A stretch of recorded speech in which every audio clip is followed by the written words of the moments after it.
Pernah kepikiran nggak sih, kenapa ya ada masalah-masalah besar di sekitar kita yang kayaknya susah banget buat diselesain? Nah, hari ini kita bakal kupas tuntas sebuah pendekatan yang powerful banget buat menjawab itu, yaitu tata kelola kolaboratif. Yuk kita langsung mulai aja. Oke, sebelum kita ngomongin solusinya, kita harus kenalan dulu nih sama musuhnya. Sebenarnya, apa sih yang bikin masalah-masalah zaman sekarang itu jadi rumit banget? Kita semua pasti pernah ngerasain ini kan? Waktu kita lihat isu kayak perubahan iklim, pandemi global, atau kemiskinan yang nggak ada habisnya, rasanya tuh bingung mau mulai dari mana coba. Kelihatannya mustahil banget. Nah, para ahli punya nama keren buat tantangan ini. Masalah rumit atau wicked problems. Kenapa dibilang rumit? Ya karena masalah ini tuh kusut, saling terkait, dan nggak bisa diselesaikan cuma sama satu pihak aja. Pemerintah nggak bisa sendiri, swasta juga, apalagi komunitas. Terus gimana dong cara kita ngatasinnya? Kalau cara-cara konvensional udah mentok, apa jalan keluar yang kita punya? Jawabannya, iya, dengan merobohkan tembok-tembok pemisah. Kita perlu sebuah cara kerja baru yang bisa ngumpulin semua pihak, pemerintah, pebisnis, dan masyarakat sipil, buat duduk bareng dan kerjasama secara terarah. Inilah yang disebut dengan tata kelola kolaboratif.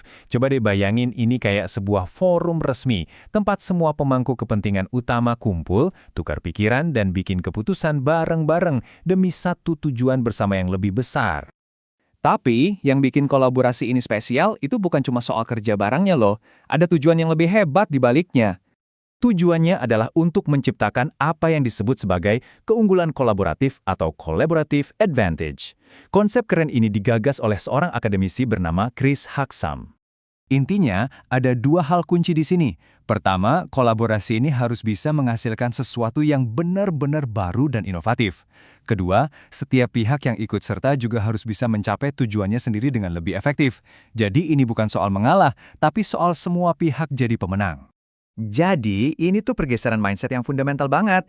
Kita beralih dari persaingan di mana ada yang menang dan ada yang kalah ke kolaborasi, di mana kita semua bisa menang bareng-bareng. Oke, konsepnya kedengeran bagus, tapi apa sih manfaat konkretnya di dunia nyata? Yuk kita lihat gimana sinergi dan inovasi bisa lahir dari sini.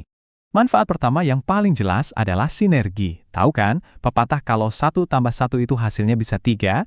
Nah, itulah sinergi. Kekuatan gabungan kita jadi jauh-jauh lebih besar daripada total kekuatan kalau kita kerja sendiri-sendiri. Gimana caranya? Ya, dengan menggabungkan semua sumber daya yang ada. Mulai dari dana, staf ahli, pengetahuan, teknologi, sampai jaringan. Setiap pihak datang bawa potongan puzzle-nya masing-masing. Dan ketika disatukan, kita bisa lihat gambar utuhnya.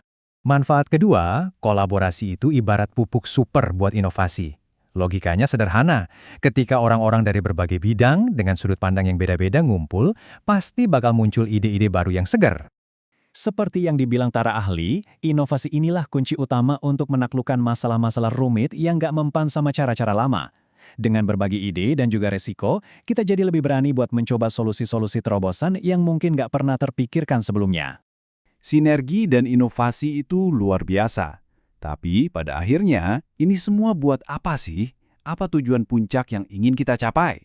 Jadi, tujuan utamanya itu bukan cuma biar kerjaan lebih efisien atau bikin program baru yang keren. Bukan. Tujuannya adalah menciptakan sesuatu yang jauh lebih fundamental, yaitu nilai publik. Apa sih nilai publik itu? Gampangnya, ini adalah dampak positif yang benar-benar dirasakan oleh masyarakat secara luas.